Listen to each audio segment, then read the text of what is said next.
Dans cette formation VBA Access, nous allons apprendre à établir la communication entre deux formulaires par le code VBA. L'objectif est de pouvoir passer des données d'un formulaire à un autre.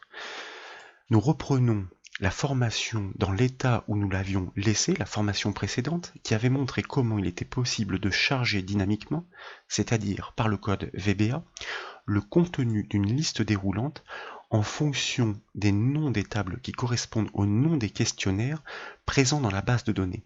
L'objectif à l'issue, je vous le rappelle, est de pouvoir concevoir étape par étape un QCM complet qui permette à n'importe quel utilisateur de s'évaluer sur une rubrique. D'ailleurs, cette liste peut être évolutive, nous pouvons rajouter autant de questionnaires que nous le souhaitons, puisque le code VBA les considérera, de manière donc à ce que l'utilisateur puisse s'évaluer en faisant un choix.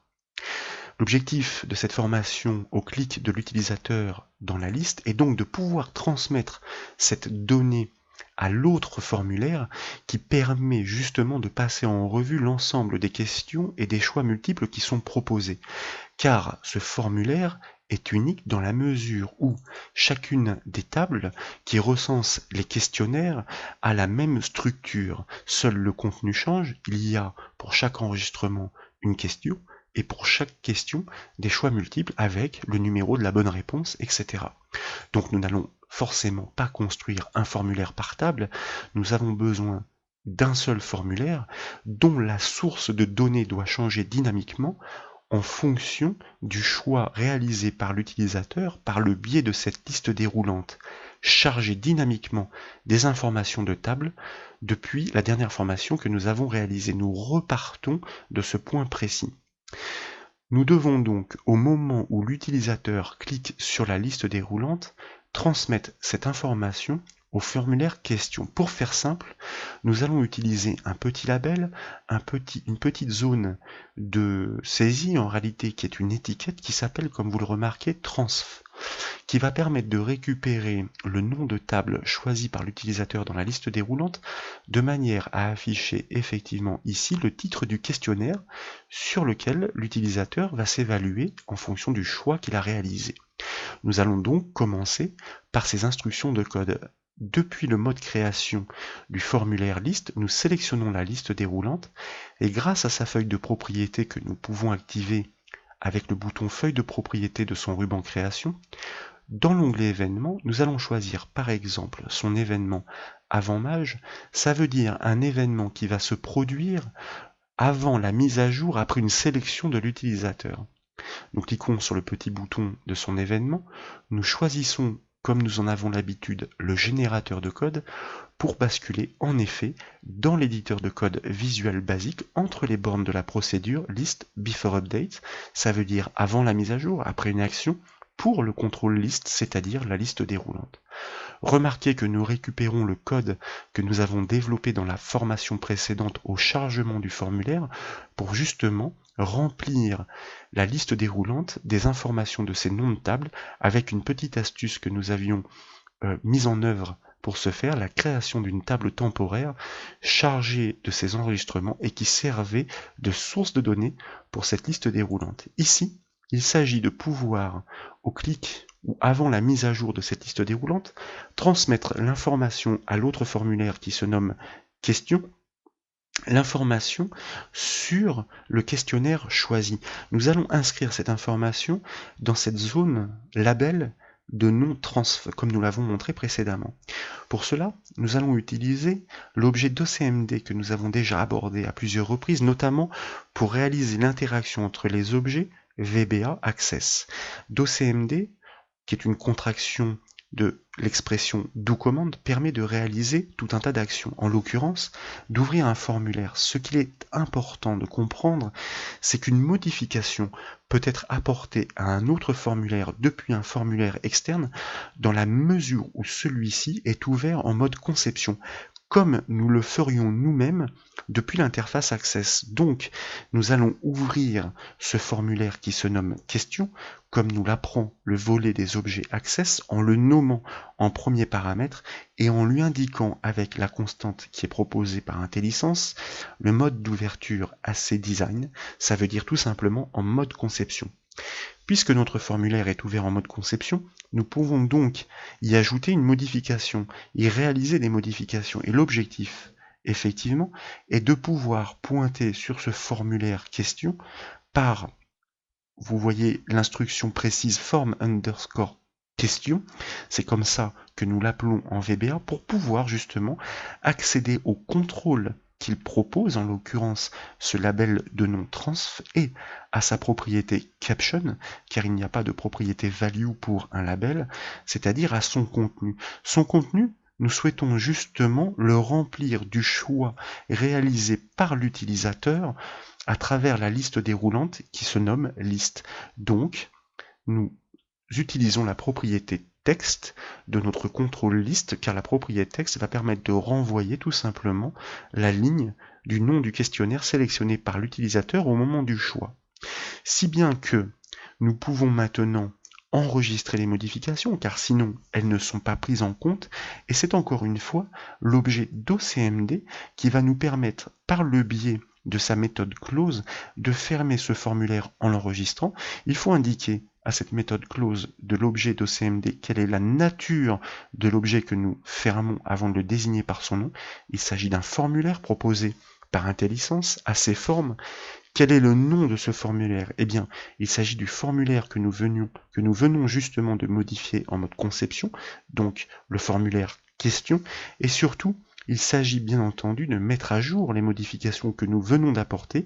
C'est le troisième paramètre, et d'ailleurs, IntelliSense nous propose la constante AC saveS, ça veut dire que nous enregistrons les modifications. À ce stade, et pour résumer, nous sommes censés donc avoir apporté une modification au clic depuis la liste du premier formulaire sur le second. En l'occurrence, nous avons transmis le nom du questionnaire dans le label qui se nomme transf, de manière à ce que le titre apparaisse en haut du formulaire.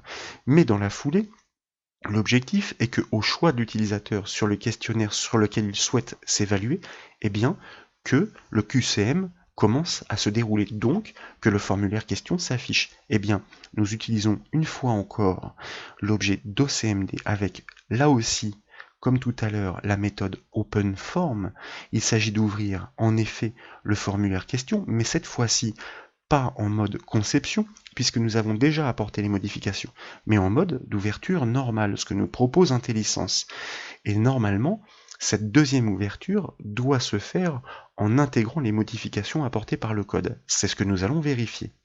Nous enregistrons les modifications, nous retournons sur l'application Access, nous exécutons par la touche F5 du clavier, par exemple, notre formulaire, et nous devrions constater qu'au choix d'un questionnaire depuis la liste déroulante, instantanément, effectivement, s'affiche le formulaire question. Ça, c'est une très bonne chose, grâce à la méthode OpenForm de l'objet d'OCMD, et remarquez qu'effectivement, le nom du questionnaire choisi a bien été transmis au label, à l'étiquette qui sert de titre en haut du formulaire. Néanmoins, vous constatez qu'il existe une incohérence entre le titre du questionnaire et les questions qui sont posées, car il s'agit en réalité ici des questions avec les choix multiples du questionnaire Adobe Photoshop. Je précise au passage qu'il s'agit d'anciens questionnaires qui ne sont pas tout à fait à l'ordre du jour, qui ne sont pas réactualisés. Peu importe, ils sont tout à fait exploitables pour notre application. Cela veut dire donc à ce stade que nous avons bien réussi à transmettre dynamiquement une information d'un formulaire vers un autre formulaire, qui est ici représenté par le titre du questionnaire qui s'inscrit dans le label. Mais aucun code n'a été écrit pour stipuler à ce formulaire qui est appelé que sa source de données doit s'adapter en fonction de cette information transmise. Donc nous devons développer cette fois-ci un code attaché à ce second formulaire question, que nous ouvrons en mode conception au chargement. Au chargement, nous devons écrire le code qui permettra de modifier la source de données de ce formulaire. C'est pourquoi, dans la feuille de propriété du formulaire pour l'onglet événement, nous allons sur son événement sur chargement, cliquer comme toujours sur son bouton à 3 points et choisir dans la liste générateur de code pour basculer comme nous en avons l'habitude entre les bornes de la procédure formLoad de l'objet question. du formulaire question. Ça veut dire un code qui va se déclencher au chargement du formulaire. Le code que nous avons à réaliser ici est très simple. Il s'agit simplement d'indiquer au formulaire quelle est sa source de données dont nous connaissons déjà le nom qui a été transmis par la liste déroulante dans le label. Eh bien, nous utilisons l'objet de programmation MU qui désigne le contrôle actif, c'est-à-dire le formulaire question, qui propose, comme vous le remarquez, une propriété qui se nomme record source, que nous pouvons atteindre en tapant les premières lettres par exemple. Record source, tout simplement la source de données de ce formulaire. Il s'agit de lui indiquer qu'il s'agit du nom désigné dans le label qui se nomme transf. Transf, le contenu, c'est la propriété caption qui nous permet d'y accéder. Donc, nous la tapons et la validons par exemple avec IntelliSense. Et dans la foulée, nous allons placer le curseur sur le contrôle réponse de manière à ce qu'il ne soit pas présent sur celui des questions, sinon il y aurait une surbrillance qui serait effective. Et nous allons valider et enregistrer ces modifications apportées au code. Nous allons simuler l'exécution complète de notre code en fermant nos deux formulaires. Pour exécuter de nouveau notre formulaire liste, nous allons choisir, comme tout à l'heure, pourquoi pas, le questionnaire Microsoft Excel. Cette action a pour effet de déclencher l'ouverture du formulaire question en passant l'information dynamique sur le nom du questionnaire choisi qui correspond à un nom de table et constater que cette fois-ci le contenu est bien celui correspondant au formulaire choisi par l'utilisateur, c'est-à-dire le questionnaire du QCM Microsoft Excel. Nous le constatons en faisant défiler l'ensemble des questions. Donc voilà comment il est possible très simplement par le code VBA de transmettre des informations dynamiques d'un formulaire à un autre. Petit à petit, nous progressons. Au fur et à mesure, nous allons donc bâtir ce QCM complet pour évaluer les candidats. L'objectif, ensuite, sera de pouvoir proposer à l'utilisateur des boutons qui lui permettront de valider son choix de réponse, d'inscrire ses résultats dans d'autres tables pour fournir à l'issue le résultat final de l'évaluation réalisée par l'utilisateur sur le questionnaire choisi. Voilà pour cette petite vidéo, j'espère qu'elle vous a plu. Si c'est le cas, je compte sur vous comme toujours pour mettre un petit j'aime. Et comme vous le savez, vous pouvez retrouver toutes les autres formations sur le site bombache.fr. Je vous remercie.